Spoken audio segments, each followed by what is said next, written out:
réunit le roller et le football. Pour tenir sur des rollers, il faut avoir une bonne petite base quand même. Et ensuite, on intègre tout ce qui est les techniques de football, que ce soit les passes, les 1-2, les contrôles, etc. Le football, c'est une grande partie quand même du roller foot.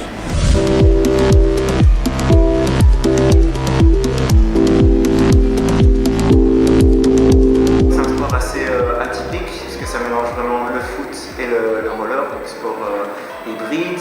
En termes de règles, dans les spécificités, il y a le fait qu'on puisse jouer avec la balustrade, comme pour le hockey, ça c'est une des particularités.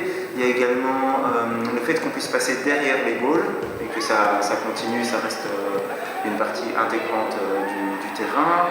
Le fait que le gardien ne peut pas utiliser ses mains. Pourquoi? Parce que le goal fait 1 mètre de hauteur sur 3 de large, donc il n'y a pas nécessité d'utiliser les mains, il faut surtout être bon dans les déplacements latéraux.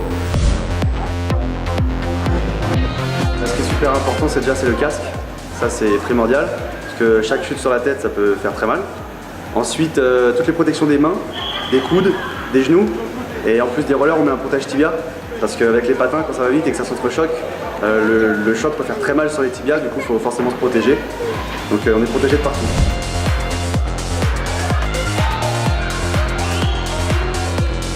C'est un sport qui mélange deux sports en fait, c'est le foot et le roller. Et on aime bien les deux, c'est des sports communs, donc mélanger les deux c'est un kiff quoi. J'aime bien ça parce que on joue tous ensemble. C'est un esprit amitié. Il y a aussi un esprit compétitif. Le roller soccer ça donne faim.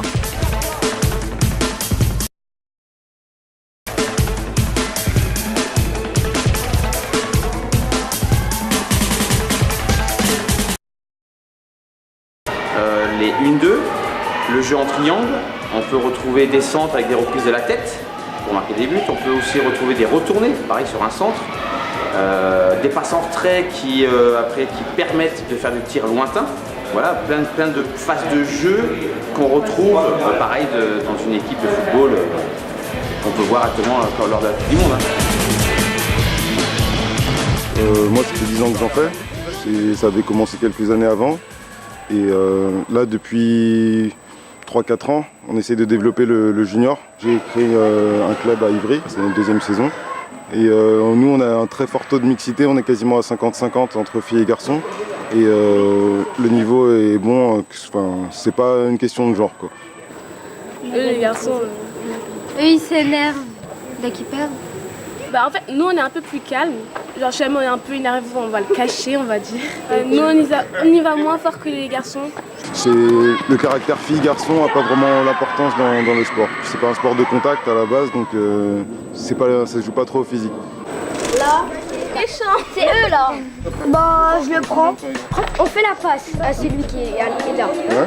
Après, il remonte devant, il fait le tour et il lui fait la passe devant et il marque. En défense, je fais le tour parce que derrière, t'es protégé. Tu tapes dans le mur ici et reviens là. Donc c'est bien ce que Mais c'est très bien ce que t'as fait. Ce qu'apporte la mixité, c'est peut-être plus de fair play, faire plus attention au niveau des contacts. C'est pas un sport où on va se rentrer bien, c'est plus un sport où on va jouer technique, essayer de dribbler l'adversaire, de bien se démarquer. C'est un sport très, très mobile, un peu comme le mini-foot.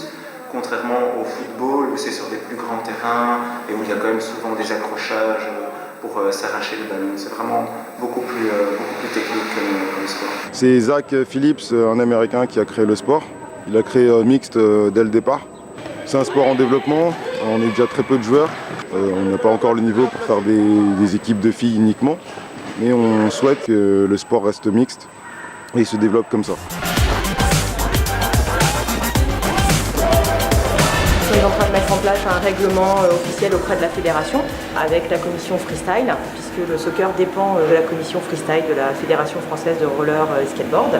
Nous avons déjà quelques compétitions en place depuis plusieurs années, dont pour les jeunes la Roller Soccer Cup que nous faisons cette année. Nous avons également au niveau de l'adulte une Coupe de France, une Coupe du Monde. On a des enfants de 8 ans, mais on a aussi des ados de 16, 17 ans et puis de l'adulte. Voilà, donc tout ce monde-là participe ensemble et c'est intergénérationnel.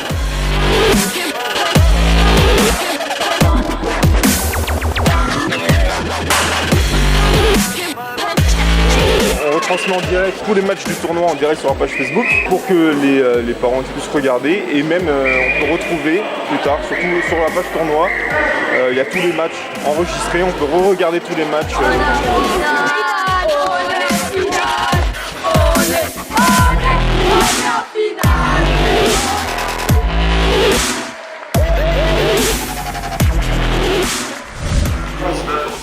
Ce sport continue à se développer puisqu'il a une plus-value et sociale et sportive qui est quand même très, très importante et on trouve que c'est bien pour les jeunes, pour les adultes de découvrir cette discipline et d'y participer activement.